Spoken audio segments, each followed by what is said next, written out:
All right. Hello, everybody. Welcome to another exciting week of Demo Day with Splat.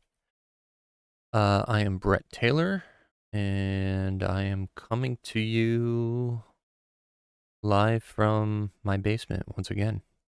This week, I'm going to be talking about my grid trading strategy a little bit more, as I've been running it live, and I just like to tweak things every once in a while. And the main driver for the tweaking this week and kind of last week is to get these Odroid boards performing at their best.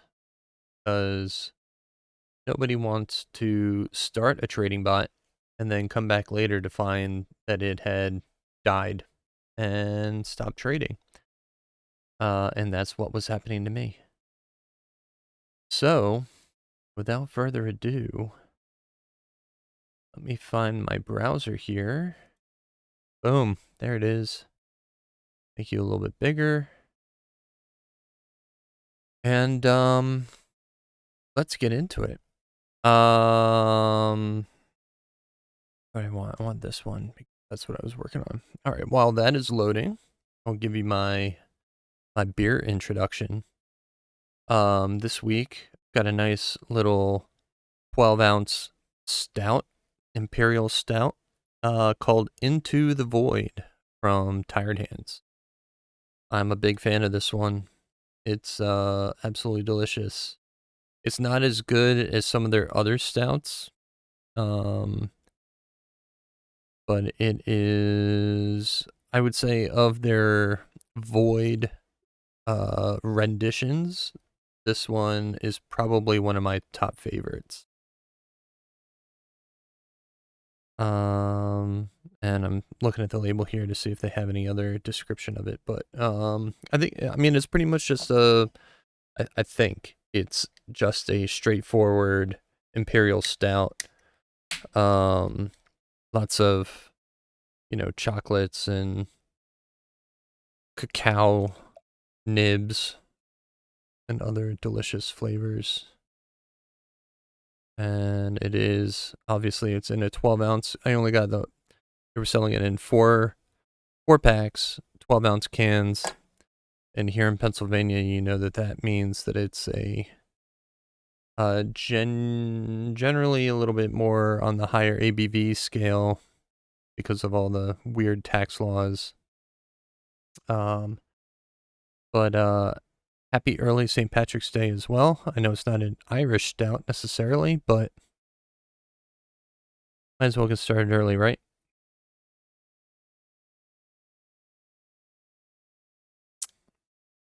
Yeah. It's a little bit alcohol forward. But it's good.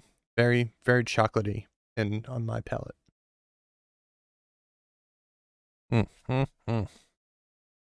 Delicious. So anyway, grid trading. So what I was running into on I had these Odroid boards. I think I've discussed them in detail before, but basically think of a Raspberry Pi 4 with I think there are 4 gigs of RAM. Let me look at this again.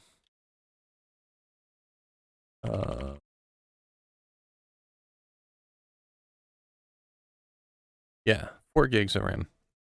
4 cores, 4 gigs of RAM, USB 3, gigabit Ethernet. I think they have Wi-Fi built in. I don't know. They're relatively powerful for how small they are. They don't use up a ton of energy, a ton of electricity.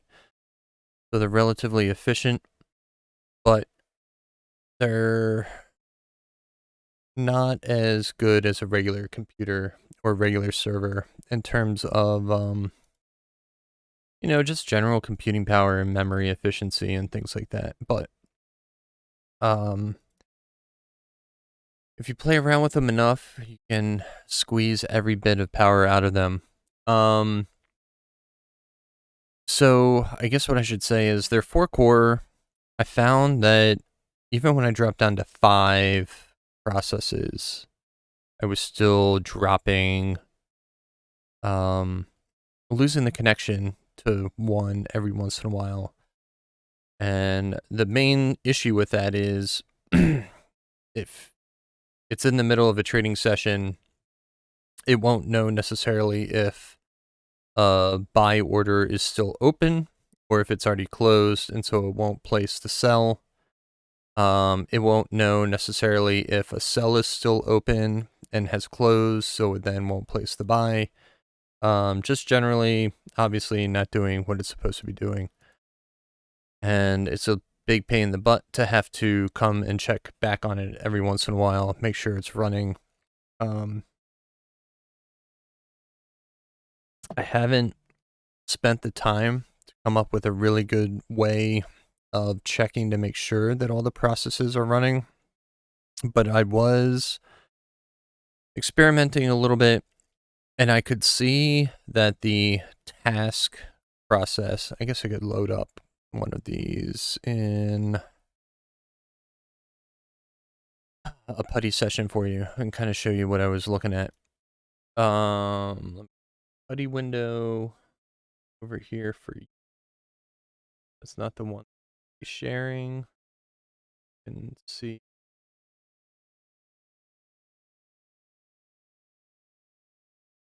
Let's edit this. This one. Boom. See that I don't have my keys set up properly because I hate dealing with windows and putty. And the keys, because the keys are so much different. Well, they're not a whole lot different, but you have to run a completely separate process on Windows and on Mac and Linux. The agent just runs for you. Use your regular PEM key or whatever. But of course, putty is a pain in the butt. Windows is a pain in the butt. That's not here nor there. Make this a little bit bigger for you.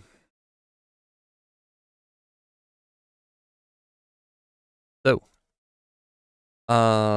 if you do a little pxox grep node, you can see I have these task server processes running. These are the actual task servers here. These task nodes, but of course this is in my algorithmic trading testing. So you would be looking more down here on your production trading tasks, but same thing, same exact nodes, these trading task server nodes. And what I was finding is even if I had a process tracker to alert me that one of these was dead, these task server routes.js were still active on the server, but the connection between the backtesting session and the task. So let me just go ahead and start this up. I'll do a backtest here. So when you start all of these, just to highlight exactly what I'm talking about.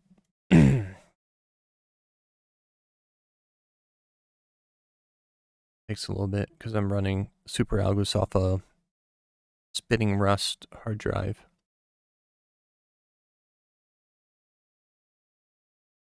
Instead of an SSD. But this is all just for development here. So you can see I have 4 out of 4 running. And you can see I've got these little yellow spinning, whatever you want to call them, going around the tasks. So that lets you know that these tasks are active. And then when you start your trading session, you can see that now these sessions say running. And what would happen is I would load up my workspace to double check everything. and these trading process instances would show nothing. They wouldn't have the yellow text saying running. They wouldn't have the bluish greenish text saying, what date it was or percentage or, giving any indication that it was still working. These are backtesting sessions, but the live trading sessions, we go down here, but these live trading session nodes were not showing that they were still working. And so it looked to Superalgos and to me in the workspace like it just wasn't working. And then I would also come in, wrong button. I would come in to the charting space and I would see a couple of live trades,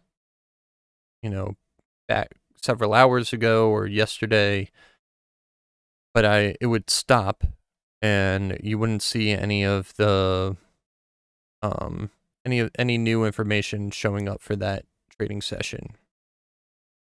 And so I still need to do a little bit of work to figure out how best to detect if something happens there.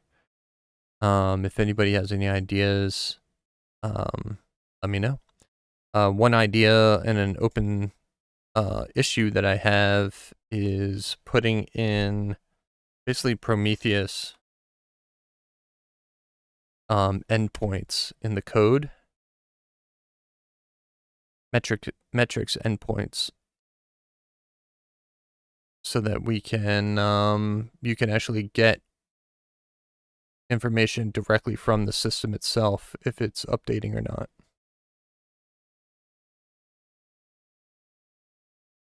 And then you can chart it on Grafana or whatever. So anyway, I have this open ticket.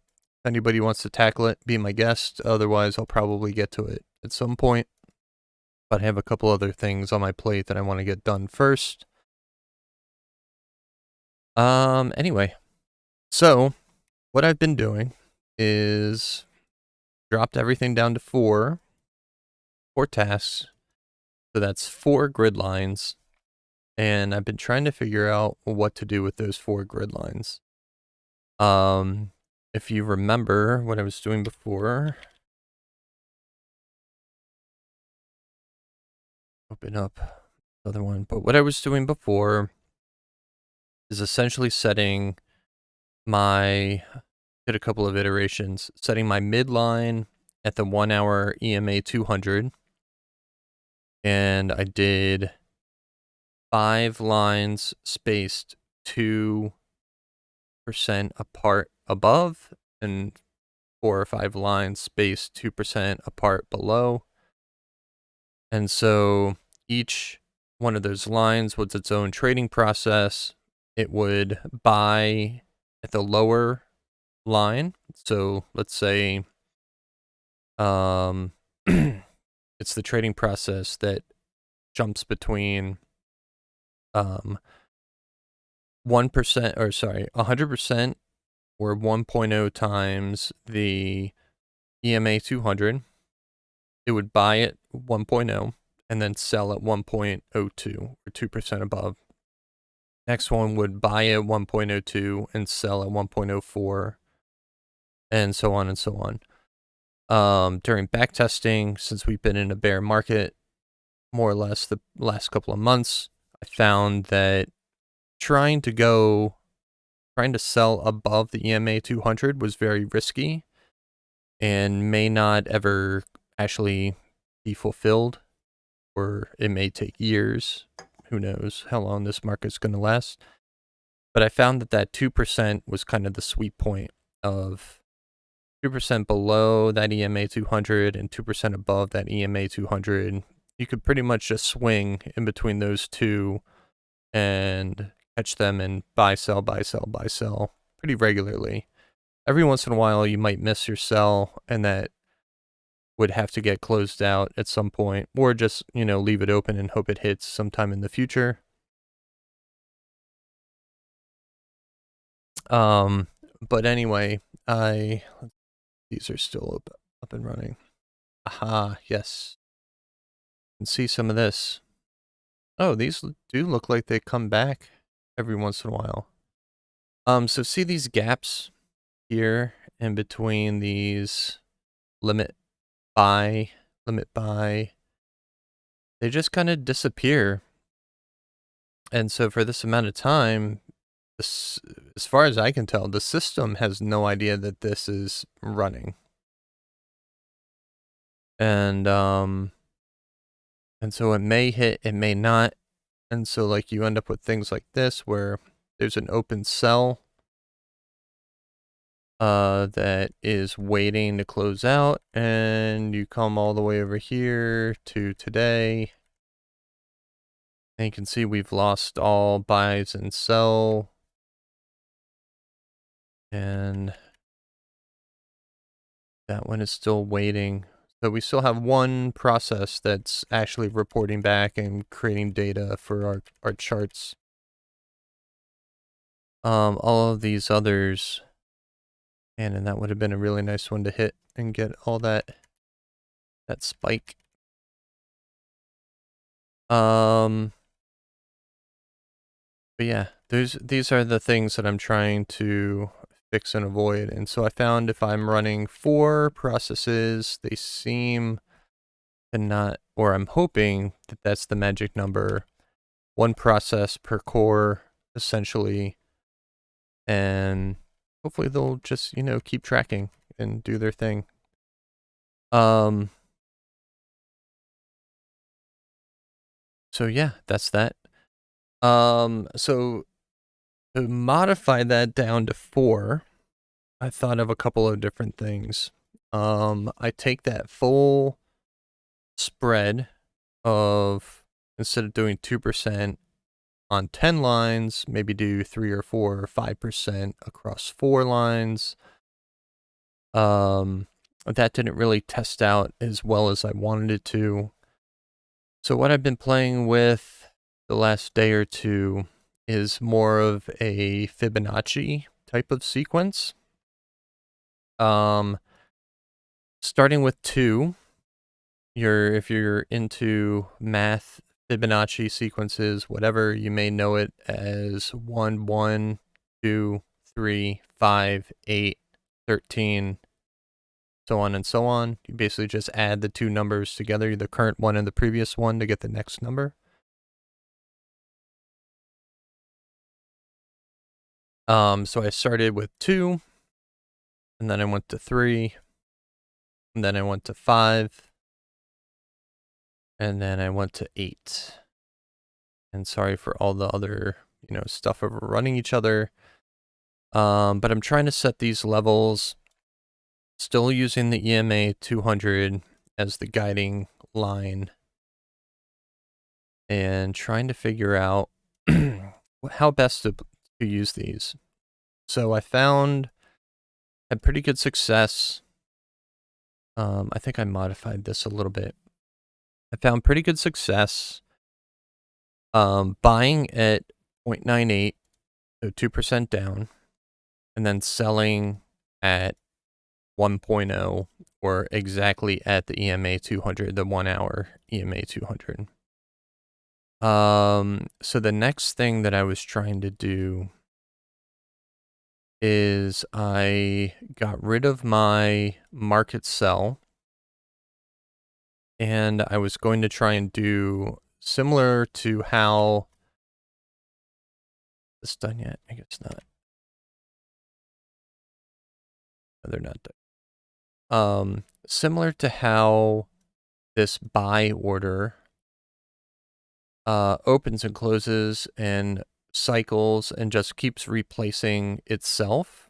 And since I'm setting the level at the EMA 200, you'll actually see it kind of go up and down and follow that curve. And it's somewhat dynamic in that sense.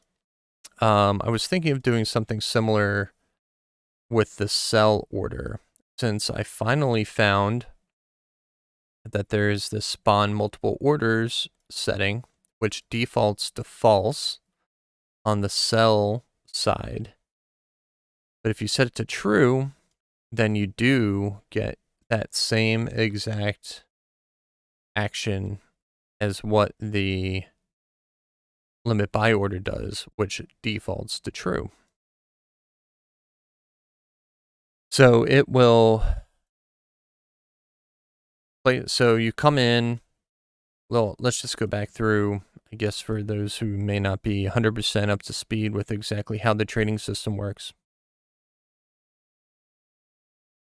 First thing that happens is you jump into the trigger stage, and as soon as your trigger on event, these conditions are met, you trigger on, and you wait for either the trigger off event to hit to turn it off and go back to start, or the take position event to hit and move on to open stage. Open stage will wait until you either have a closed stage event, which I don't have on this tree right now, or your buy is fulfilled practically 100%. You can, didn't mean to add that. Crash. That's what I meant. No. Shoot. I did not mean that. Refresh. So there's no undo, but they did turn off the automatic saving several months ago. So if you make a mistake, all you have to do is refresh, which obviously takes a little bit of time, but you'll be back to where you were. So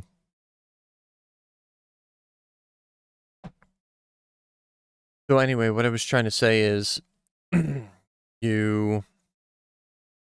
one, while that one's loading. So your open stage waits essentially for your buy to be fulfilled 100%. And then you have your managed stage, which will wait for either your stop loss or your managed take profit to hit. And that is driven by these formulas. And once that hits, you then move on to your close stage, which acts very similar to your open stage. It waits for the sell order, fulfill 100%, essentially, and then it closes out. That, what's the word I'm looking for? That position, I guess that's what you call it. Yeah, that makes sense. So then that position is 100% done. Ah, yeah, here you go. All right, so we'll highlight that again in a second here. So anyway, you can see this was the old trading system that I was using last week. I had a market order as basically my ending cord or my rip cord to just be like, stop the bleeding, get me out. Basically my stop loss, more or less. And the grid cell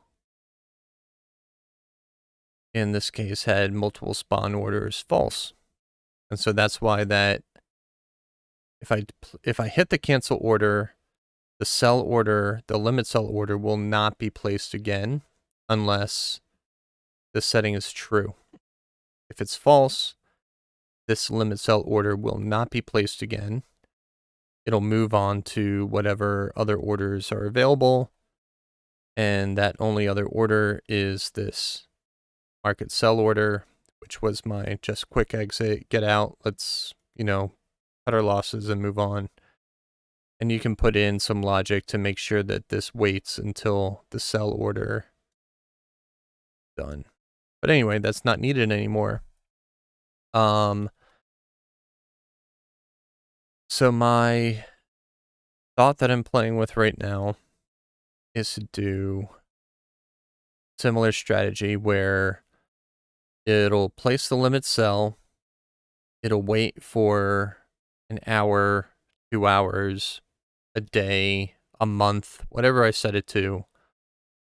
and then it'll cancel this order and place a new one, and it'll place the new one at the new popular EMA charted 1 hour times 1.02. So that will give me a little bit more dynamic change in my sell order. It may not necessarily give me my full 2% back, but it may save me from losing 30%. At least that's my goal or my thought. So let's see how we did on this back test. Are we done yet? Oh, I need to resize this window chart so it fits to my new screen size. Of course, everything is super duper slow because I'm working at the 1 minute timeline, which has a lot of data because of the 1 minute candles. And let's speed this up a little bit by zooming out.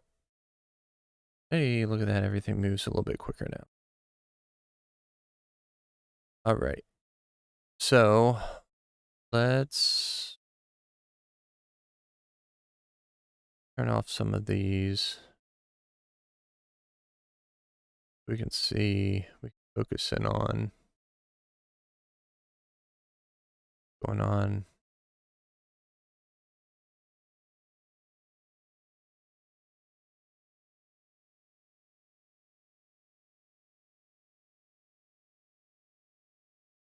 All right.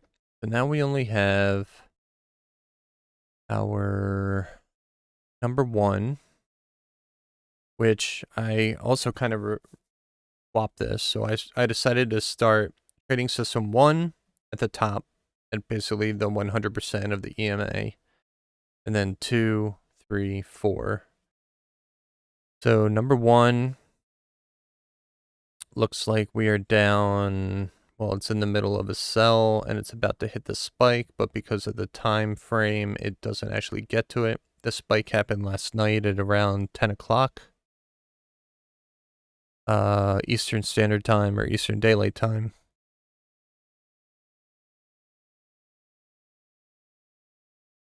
I did have some of the live trading events pick that up and do their thing, which was pretty cool. But anyway, you can see that we are right now, if you can read that little tiny window, ROI down negative 5.57%, which isn't terrible, but it's not the best. And let me get these counters up here because that'll give you a little bit more information. At our trading system number 1. So we did 6 positions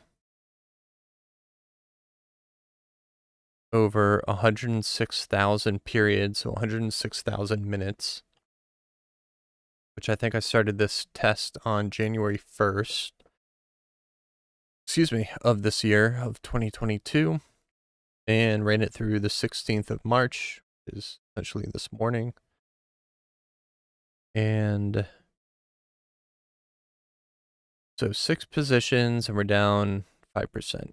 We're almost 6%, but we're about to hit this.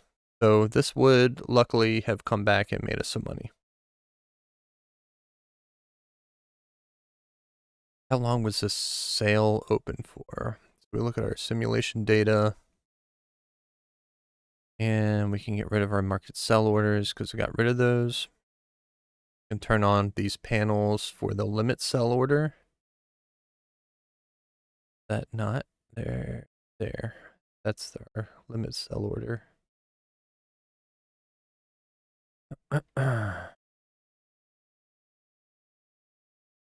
Oh, that's right. I forgot to mention that this very last iteration, let me look up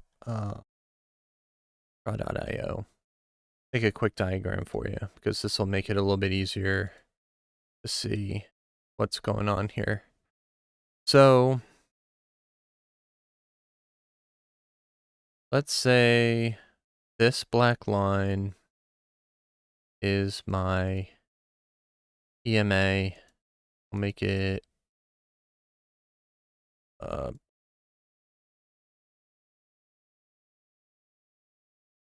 don't know, what's a good color? Can't really see. I don't know, whatever. Leave it there. So this middle line here will be my EMA 200.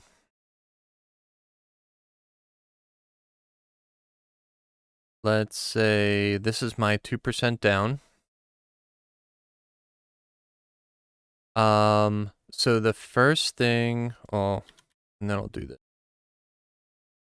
That's, what was it? 2%, then 3%, then 5%, and 8%. Make that one purple. Make that one red. Make this one green.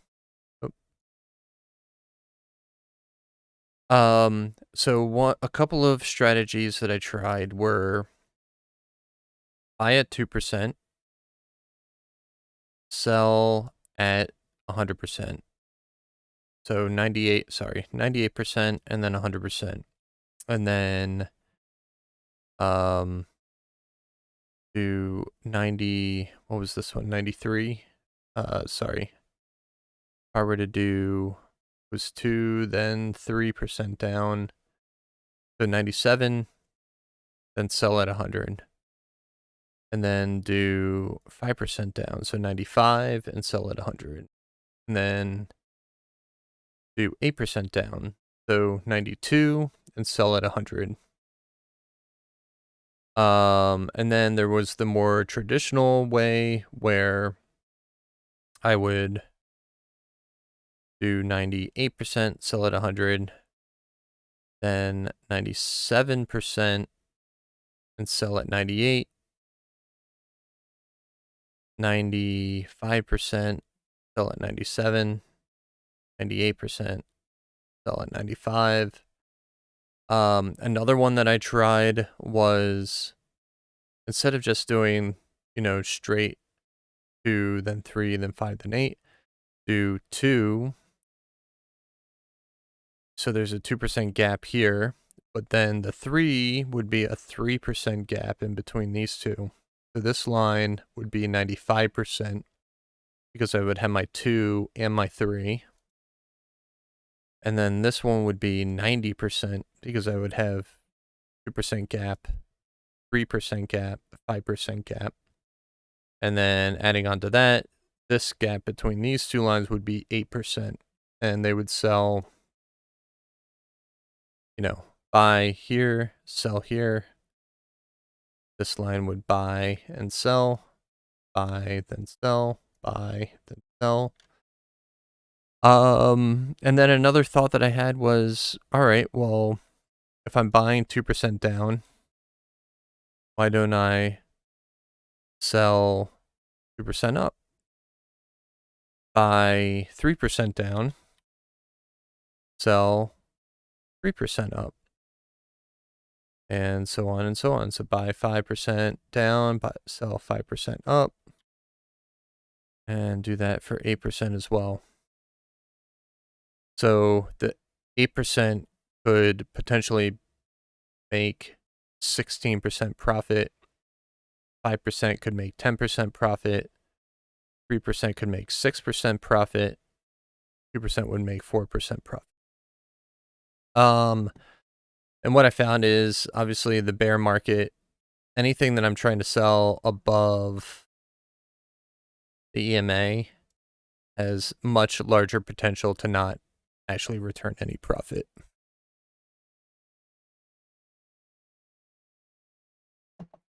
So, where are we now? The ones that I had them all sell. So let's get rid of these. The ones that I had them all sell exactly at the 100%, the EMA 200 line, returned a pretty decent profit.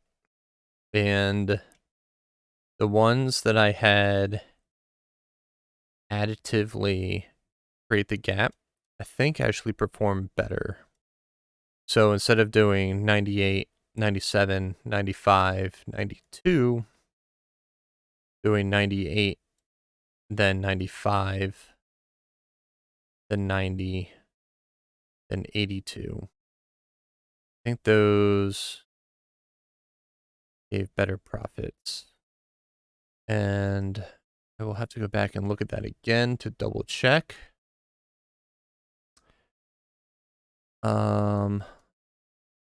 What am I doing right now? Gone through many iterations. Oh, this one I have selling at 102. So this did not turn some of these back on.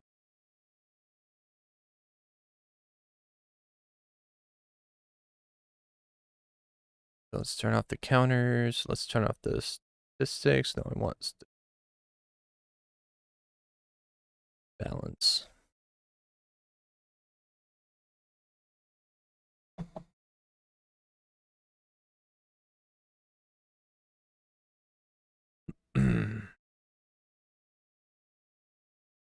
So go to number 2. And on our zoom out, make this lower. We want our statistics and balances.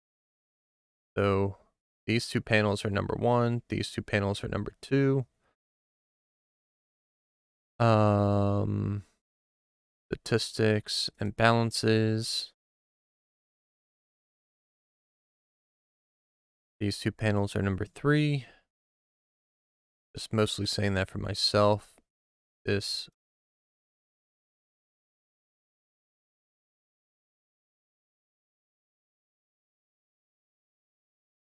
All right, so I have 3 and 4, 1 and 2.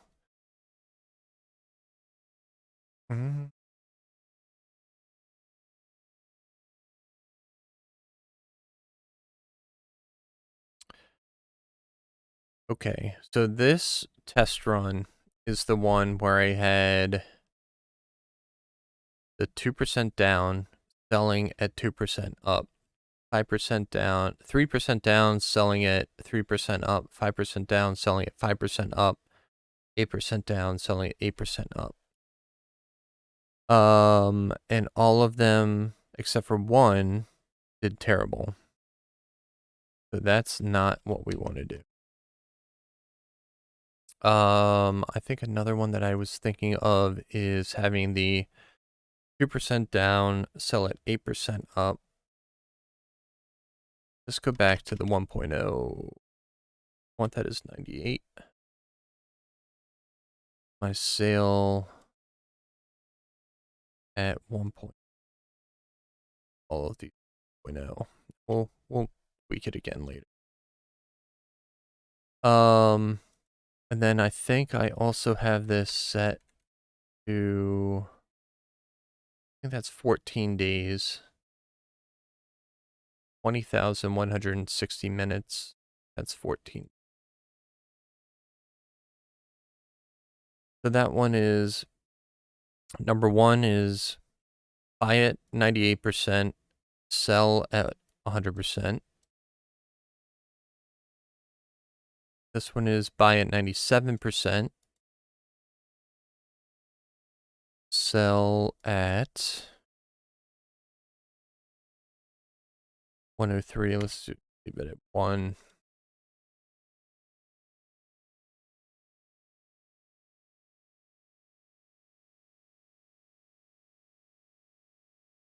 And this one is buy at 95.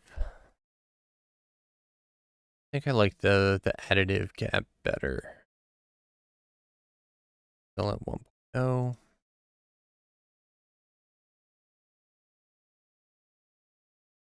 And I forgot to double check. Sell at 1.0. And check my cancel order event is, yeah, 14 days. And this is true. All right.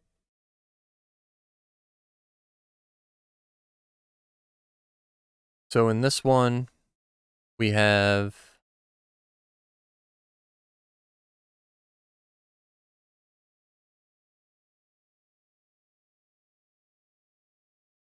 uh 98%. And let's make that a little bit bigger.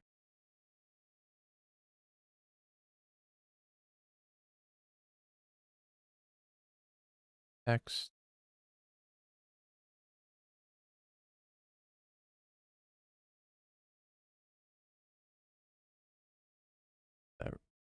Legible, readable.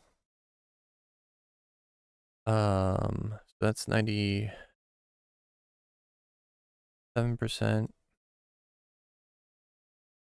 Then 5%.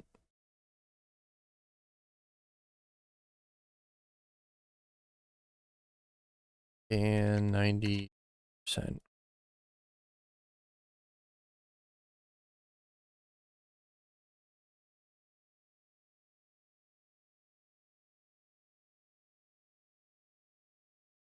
So each of these levels right now, did I start my test? The right window, no. Up these, and we'll start them again in a second.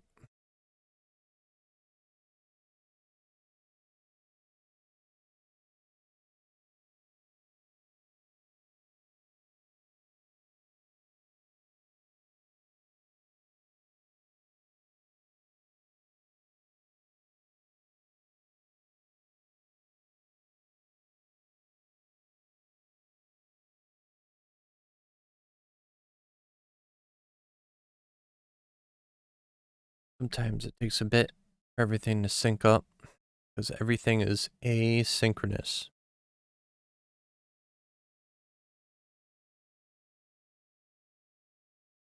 All right.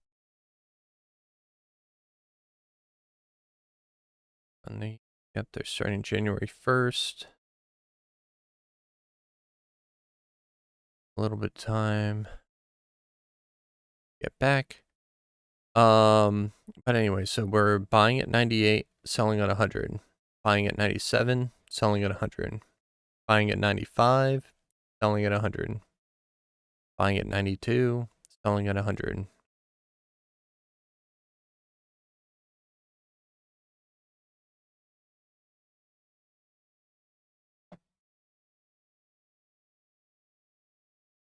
And hopefully that gives us profit.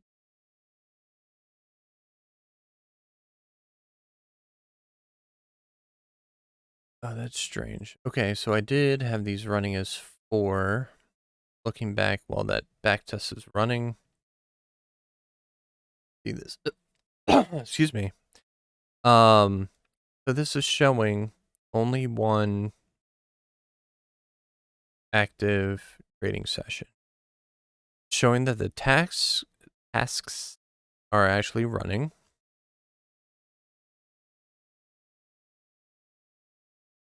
But the live trading session isn't reporting back. And if we look back here, get my buddy share, PSOX, rep node, I have my 4 tasks running. 9.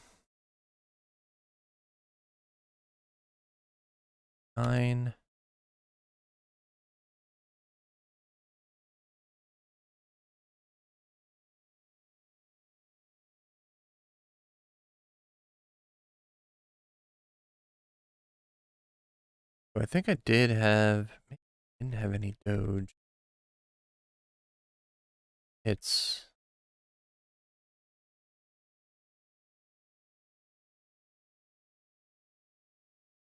see. What did my trading bot do last night?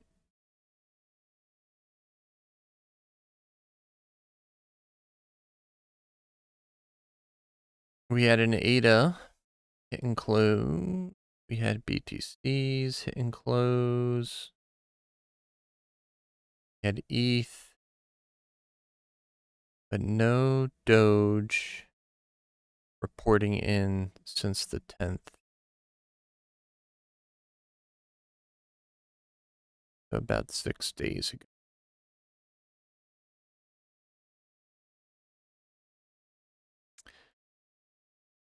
So I'm wondering if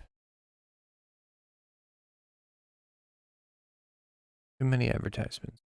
So I'm wondering if these, oh, not even showing. So I was looking at my Twitter feed where I had my buys and sells posting.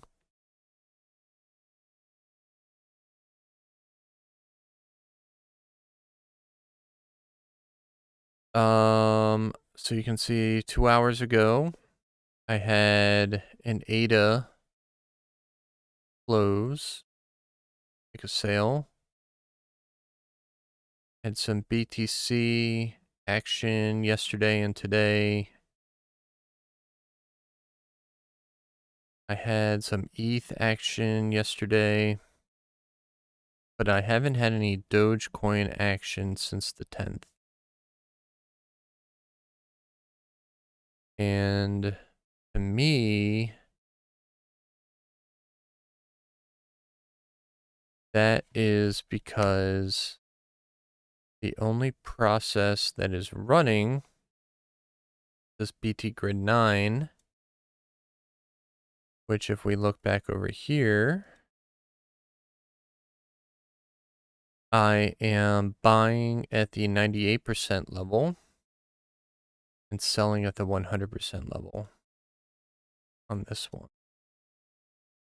So I think this one is, excuse me, I think this one is in, I have it here. It's open and it's waiting for Dogecoin at 0.12. Go to trading view, charts, so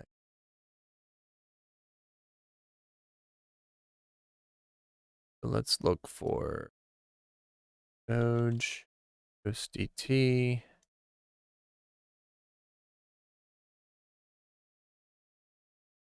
So that may have, what was the level? It opened at 0.120877 on the 9th. So let's go to 1 hour. So it opened 0.12087.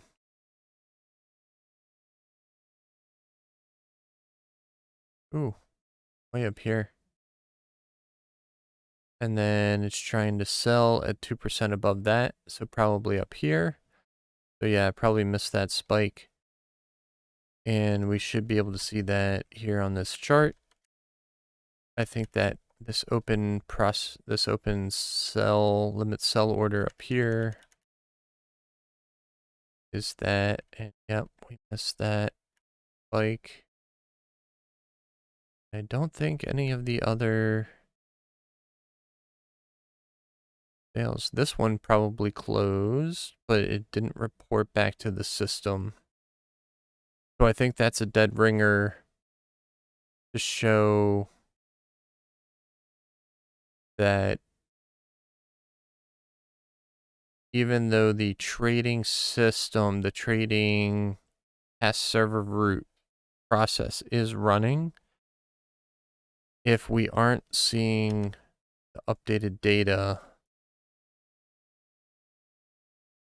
here on these low frequency trading instances, and we don't see the data updating in the chart, then essentially the software, the application has lost track of what's going on and doesn't know.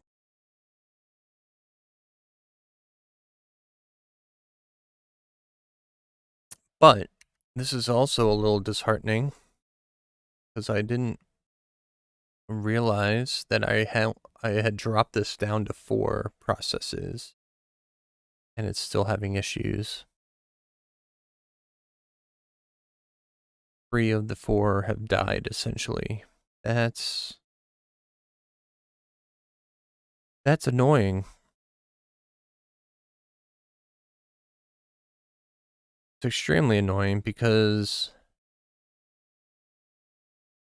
previously I was running 5 or 6 different markets and they were operating fine. So what's different here? Another thing that I did, which I'm not sure if I pointed this out before or not.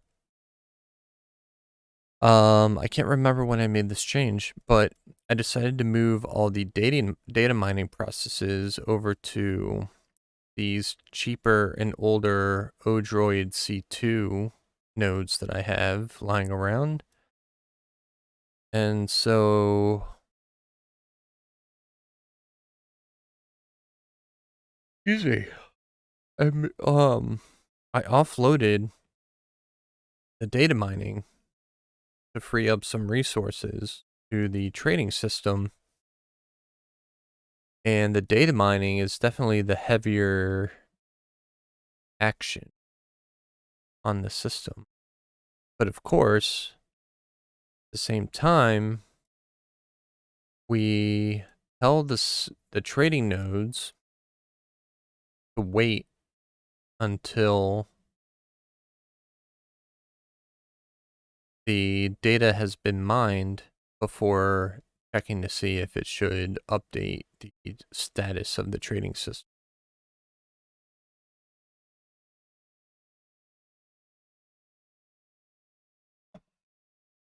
That's what this execution started event does.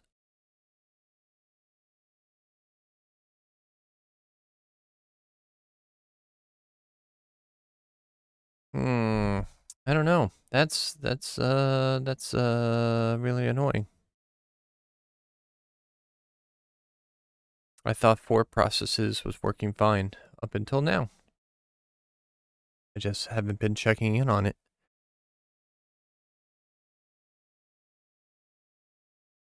Well, I may have to go back to the drawing board.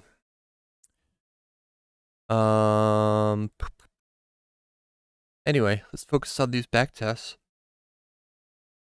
And I'll have to come up with a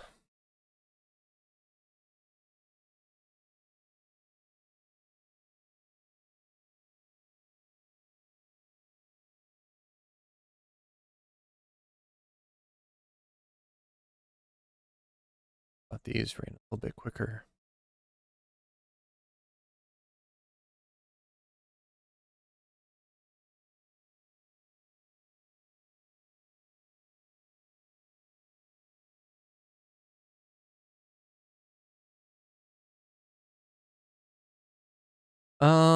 So what are some other thoughts while we're waiting for the back testing? Almost done. Another thing that I was thinking of is take my 8% down and sell at 2% up. Take my 95% down, sell at 3% up. 97 would sell at 5% up. And the 98 or 2% down would sell at 8% up.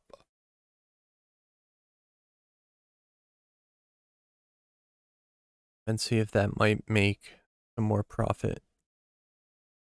But I still have a feeling that all of these up above the 100%, the 2% up may hit semi-frequently, but definitely in these bear markets, you'd really be looking for just these spikes to hit. And so in those cases, it does make sense to leave these sell orders open a little bit longer. Nice. All right, so we did lose profit on all but one. So leaving them open for 14 days. No good. Oh, man.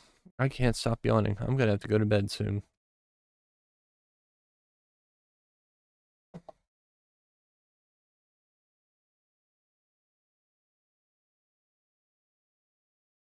And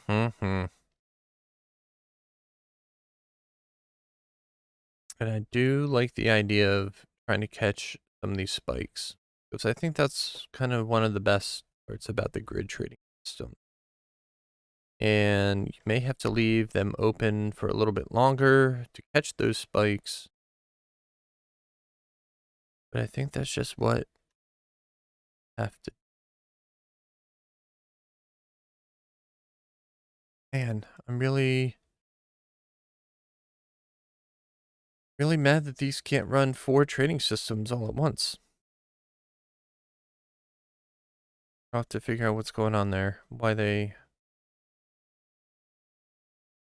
not reporting back. Easy.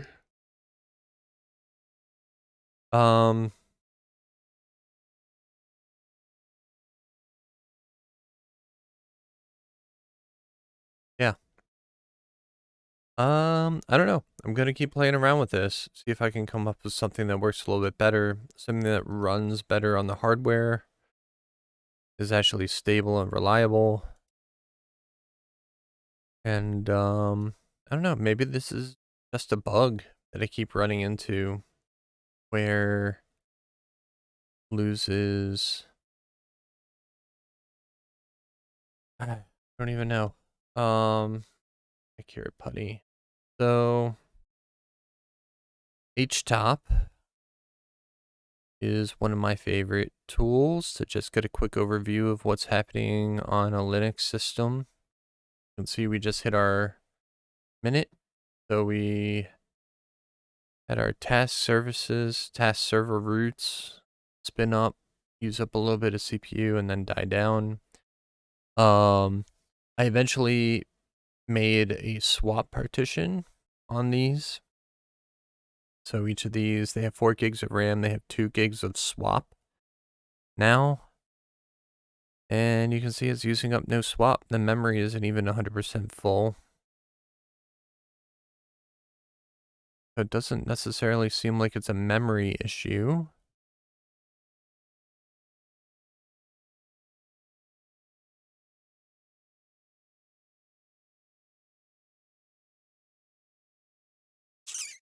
I don't know. I mean, our load 1 is below 1.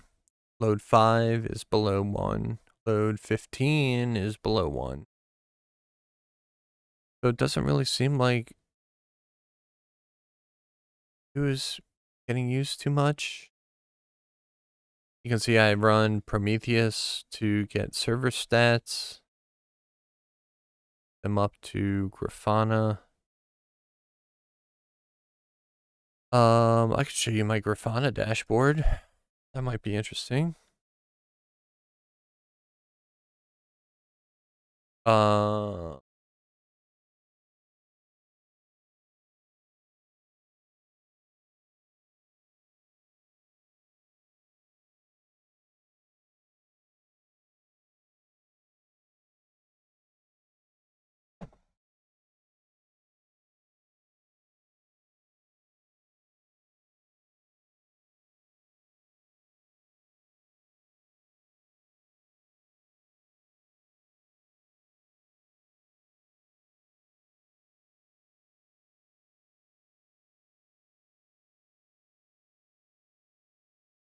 yeah, these free instances. They don't really shut down, but they more or less do. God, US Central 3. So I wonder if these are containers running on a virtual machine up in AWS or Google Cloud.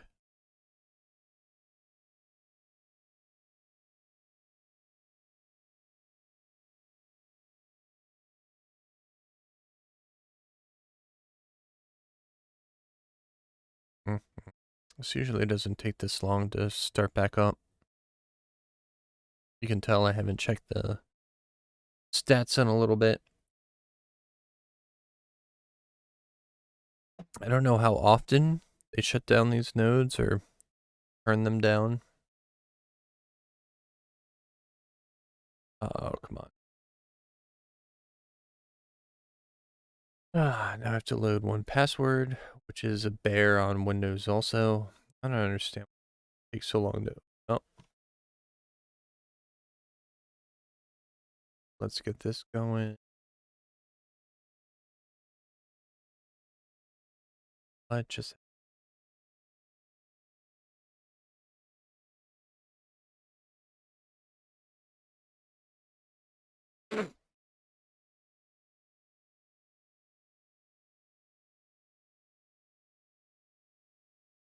Let's look at our node explorer. So these are all my Superalgos nodes. See these CPU spikes every minute? Because that's when the data mining runs, and then that's when the trading session runs right after the trading system.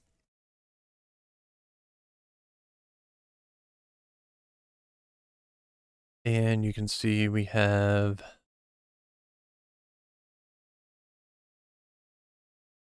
memory usage is pretty full, but this doesn't give you the full picture because as you can see over here, see how we have the different color bars on this memory graph here? These are different types of memory. So essentially Linux tries to cache, and I think Windows and Mac do the same thing, more or less. But they try to cache as much as possible because memory is super fast. And getting that data out of there is much quicker than trying to pull it from a disk. And that's why a lot of people turn off swap altogether. Or, you talk about trying to avoid swap as much as possible. Because swap generally, or in the olden days, it used to go all the way back to a spinning hard drive, which is extremely slow. SSD isn't necessarily as slow.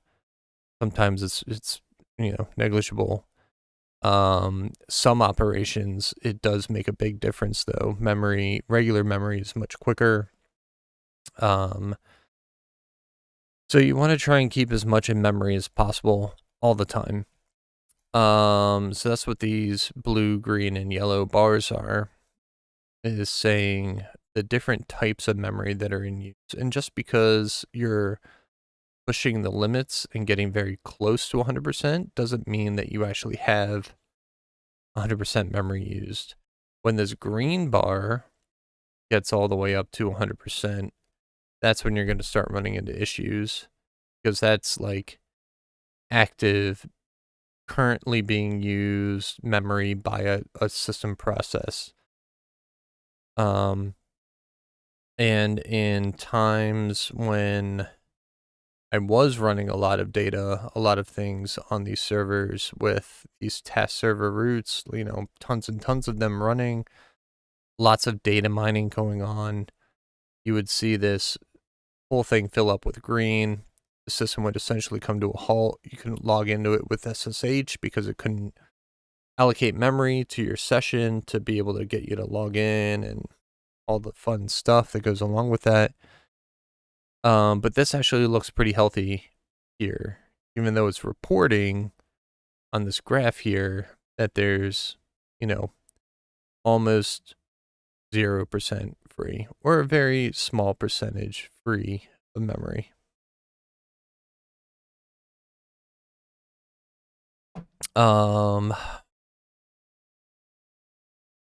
This one's showing CPU load 1, 5, and 15. And these are averages over the last 1 minute, 5 minute, 15 minutes. So they give kind of a general overview of what's going on the system. Let's see here. So this red one, this red line, that's the server that's actually running Prometheus itself on it. So it's the time series database that all this data is coming from. And you can see it's, somewhat active all the time. But these spikes, those are the trading system nodes. I don't know. I mean, nothing looks like terrible. Network, decent. Put in these killer counts. So killer is out of memory killer. So when it runs out of memory, the system tries to reap or kill processes. I think it's a little bit better than it used to be. Now it tries to actually target the high memory usage processes, but it used to just randomly start killing things and trying to get rid of, hopefully, whatever's using up all the memory and get the system back running. But yeah, it used to do an absolutely terrible job, and it would kill like your SSH server, so then you couldn't get into the box to check on it. But yeah, there's nothing that catches my eye.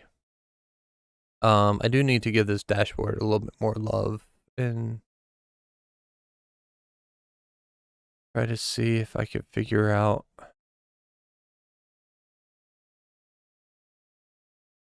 and even stepping back.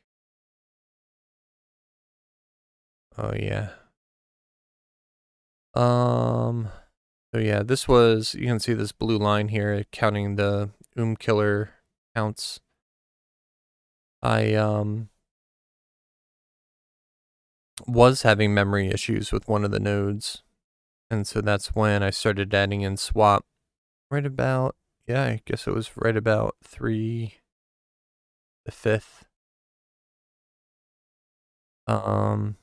You can see if you start getting these killer counts, you don't want them.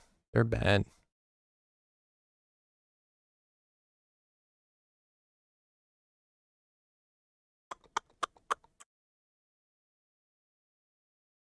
But it looks like that's just a counter.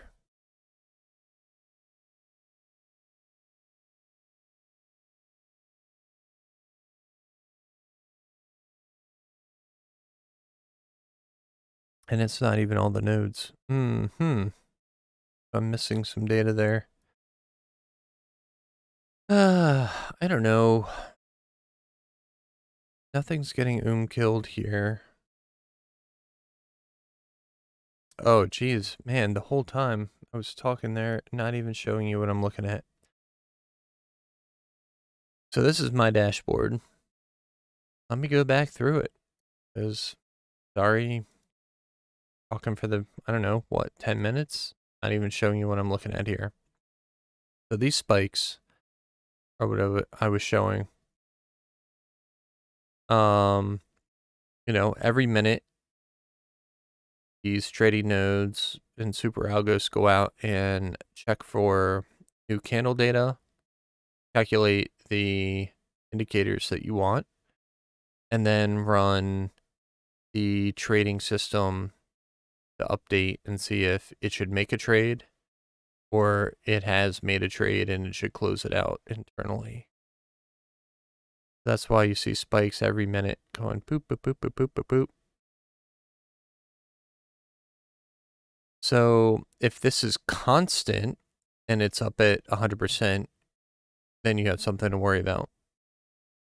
The CPU load is the one that I was talking about, saying is load 1, 5, and 15. And these are the averages over the last 1, 5, and 15 minutes.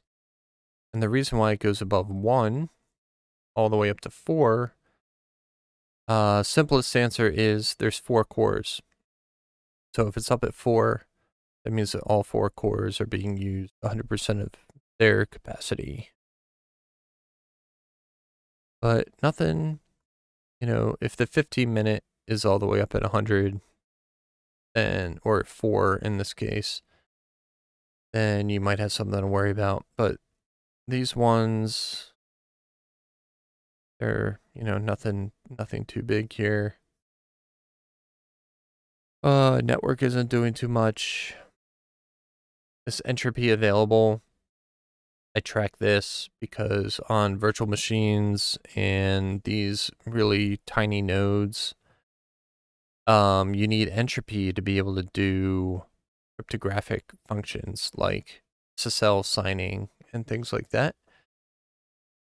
So if you run out of entropy, the system will essentially come to a halt until more entropy is created so that it can create random numbers, pseudo random numbers, more randomly.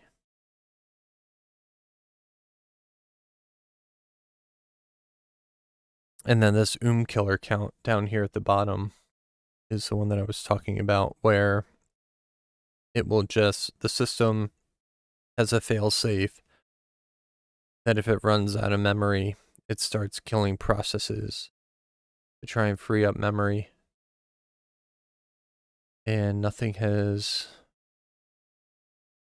really increased in the past 2 weeks since I put in these swap conditions.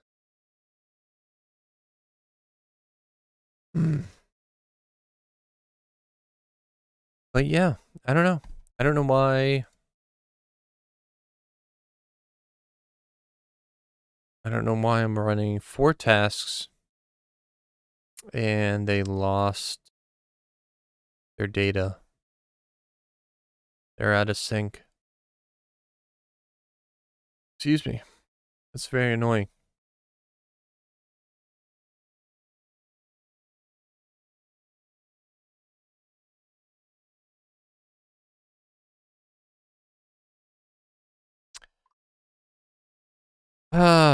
I don't know. I'll have to research that more another time.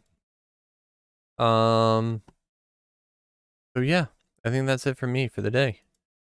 What did we go over today? Let's recap. We talked about a couple of different Fibonacci sequences that may or may not work. I think the one that I like better is making the gap the actual Fibonacci number. So if I do 2% gap here, and then a 3% gap here, so this would be 95. And then do a 5% gap here, so this would be 90. And then do an 8% gap here, so this would be 82. And not selling above the 100 because in the bear market that we're in, it just doesn't seem to work out too well. But have this sell 2% up, maybe have your 95 sell at the 98, 90 sell at the 95, 82 sell at the 90. That seems to work pretty well. Having them all come back up and sell at 100 does not seem to work that well.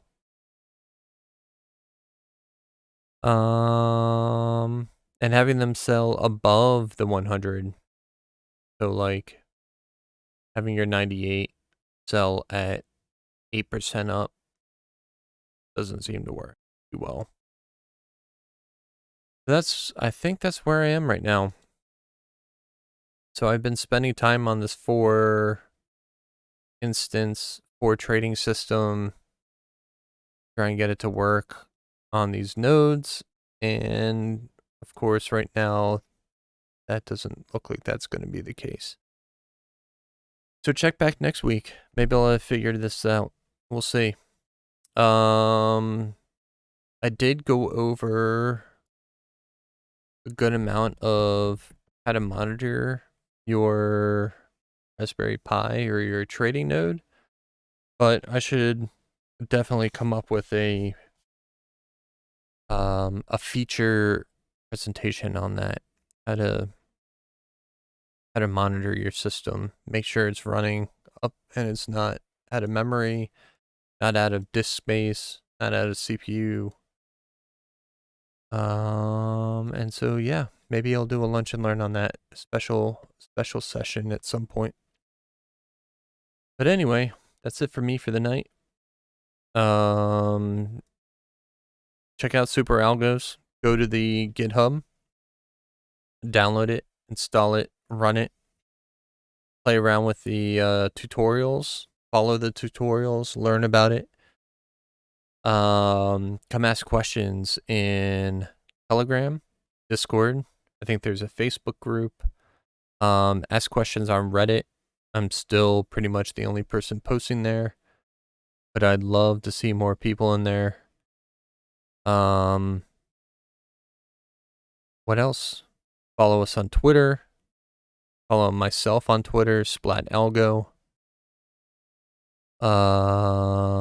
Like and subscribe on Twitch and YouTube. Have this video up on YouTube tomorrow, probably. I think that's all the housekeeping items I can think of. So anyway, we'll catch you next week.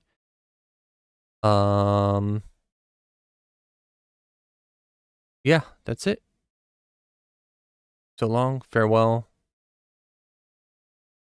Auf Wiedersehen, goodbye. And catch you on the flippy floppy.